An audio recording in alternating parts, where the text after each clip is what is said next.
lệch đọc lệch đọc lệch đọc lệch đọc chơi ắt bèn cái gì đó lên cái đó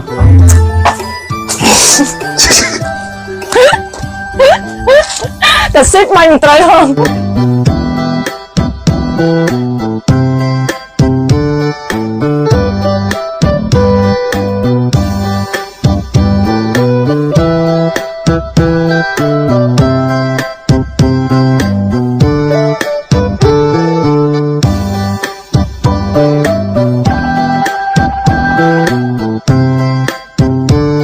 មានសកម្មភាពអីកំសាន្តជាច្រើនទៀតនៅក្នុងវិទ្យា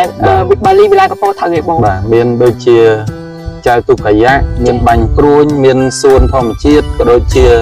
មានអ្វីផ្សេងៗទៀតជាច្រើនតិចទៀតយើងណែនាំជូនបងប្អូនទាំងអស់គ្នាបានទស្សនាទាំងអស់គ្នាបងតែលើមិញលើខាងរីសុកគាត់ថាមានអីអាចជិះអីគេម៉ូតូកង់4អូជិះម៉ូតូកង់4ឡើងភ្នំតិចទៀតទៅជិះអីយេបងមកជិះចុះ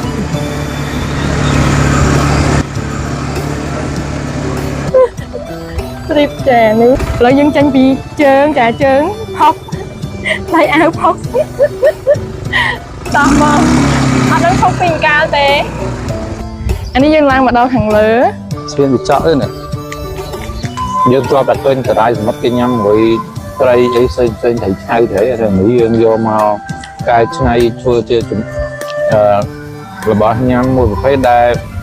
លាយជាមួយនឹងម្បុកខ្មែរយើងមានរសជាតិឆ្ងាញ់ផ្សេងមួយបែបទៀតចានិយាយទៅយើងគ្រប់គ្រងផលិតផលជាតិយើងដើម្បីលើកស្ទួយសេដ្ឋកិច្ចរបស់ប្រជាជនយើងចា